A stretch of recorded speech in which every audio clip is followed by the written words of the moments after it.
معزز خواتین و حضرات، مکاشفۃ القلوب میں اس روایت کو نقل کیا گیا ہے کہ ایک مرتبہ شیطان حضرت موسیٰ علیہ السلام کی بارگاہ کے اندر حاضر ہوا اور کہنے لگا، آپ کو اللہ تعالیٰ نے رسول بنایا ہے اور آپ سے کلام فرماتا ہے۔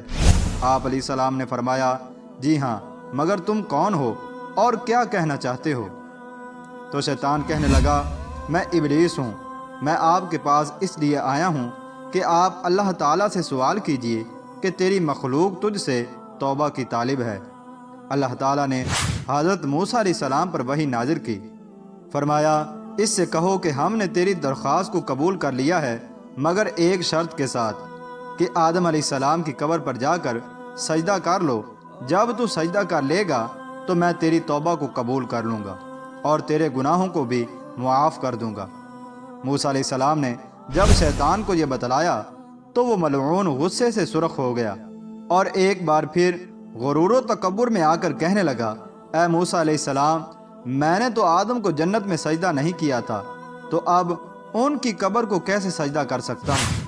الغرض جو ابلیس لعین کو قیامت سے پہلے توبہ کر کے گناہوں کی معافی کا موقع ملا تھا، اس نے وہ بھی ضائع کر دیا۔ چنانچہ قرآن پاک کی سورہ آل عمران کی آیت نمبر 32 میں اللہ تبارک و تعالی ارشاد فرماتا ہے، پس اگر تم نے اللہ اور اس کے رسول کی اطاعت سے اعراض کیا تو اللہ تمہیں کبھی نہیں بخشے گا اور نہ ہی تمہاری توبہ قبول کرے گا۔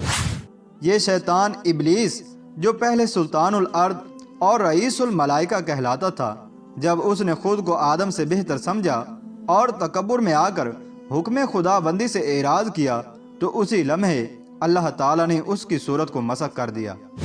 خنزیر کی طرح لٹکا ہوا منہ، سر اونٹ کے سر کی طرح، سینہ بڑے اونٹ کی کوہان جیسا، ان کے درمیان چہرہ ایسے جیسے بندر کا چہرہ ہوتا ہے، آنکھیں کھڑی، نتنے حجام کے کوزے جیسے کھلے ہوئے، ہونٹ بیل کے ہونٹوں کی طرح لٹکے ہوئے اور دانت خنزیر کی طرح باہر نکلے ہوئے، اور داڑھی میں سے صرف 7 بال باقی رہ گئے۔ اسی صورت میں اسے جنت سے زمین پر پھینک دیا گیا، بلکہ آسمان زمین سے جزائر کی طرف پھینک دیا گیا۔ ایک روایت میں یوں ہے کہ جب اللہ تعالیٰ نے شیطان مردود کی گرفت کی تو جبرائیل اور میکائیل علیہ السلام رونے لگے۔ اللہ پاک نے ارشاد فرمایا، کیوں روتے ہو؟ تو انہوں نے عرض کی، اے اللہ، ہم تیری گرفت کے خوف سے رو رہے ہیں۔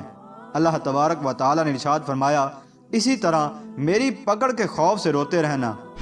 چنانچہ ارشاد باری تعالیٰ ہے، بے شک تیرے رب کی پکڑ بہت سخت ہے۔ جب قیامت کا دن ہوگا، شیطان کے لیے آگ کی کرسی رکھی جائے گی اور وہ اس پر بیٹھے گا۔ تمام شیطان اور کافر وہاں پر جمع ہو جائیں گے۔ شیطان گدھے کی طرح چیختا ہوا کہے گا، اے جہنمیوں، تم نے اپنے رب کے وعدے کو کیسا پایا؟ سب کہیں گے، بالکل سچ پایا۔ پھر وہ کہے گا، میں آج کے دن اللہ کی رحمت سے نا امید ہو گیا ہوں۔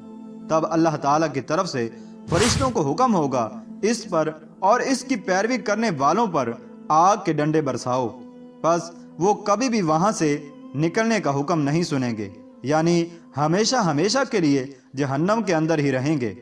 چنانچہ مکاشفۃ القلوب میں ایک اور روایت کو اس طرح نقل کیا گیا ہے کہ شیطان کو قیامت کے دن لایا جائے گا اور اس کے گلے میں لعنت کا طوق پہنا کر آگ کی کرسی پر بٹھا دیا جائے گا۔ اللہ تعالیٰ جہنم کے فرشتوں کو حکم دے گا کہ اس کی کرسی کو جہنم کے اندر دھکیل دو، مگر وہ کوشش کے باوجود ایسا نہیں کر سکیں گے۔ تب اللہ پاک جبرائیل علیہ السلام کو حکم دے گا کہ 80,000 فرشتوں کے ساتھ مل کر شیطان کو جہنم کے اندر دھکیل دو، مگر وہ سب بھی بے بس ہو جائیں گے۔ پھر اس کے بعد اللہ تبارک و تعالی حضرت اسرافیل اور ان کے بعد حضرت اسرائیل علیہ السلام کو بھی یہی حکم دے گا۔ چنانچہ پھر ارشاد باری تعالیٰ ہوگا، اگر میرے پیدا کردہ فرشتوں سے دگنے فرشتے بھی آ جائیں تو بھی اسے جہنم کے اندر نہیں دھکیل سکتے، کیونکہ اس کے گلے میں میری لعنت کا طوق پڑ چکا ہے، یعنی اس کے بوجھ کے باعث یہ یہاں سے ہل بھی نہیں سکتا۔ جہنم میں ابلیس اور اس کی اولاد پر عذاب کی کیفیت کے بارے میں ایک روایت یوں ملتی ہے کہ اس پر عام جہنمیوں کی نسبت 70,000 گنا زیادہ عذاب دیا جائے گا۔ اور تفسیر روح البیان میں ہے کہ اللہ تعالیٰ ہر 1,00,000 سال کے بعد شیطان کو آگ سے نکال کر اسے آدم کو سجدہ کرنے کا حکم دے گا، مگر وہ برابر انکار کرتا رہے گا اور اسے بار بار جہنم میں ڈالا جاتا رہے گا۔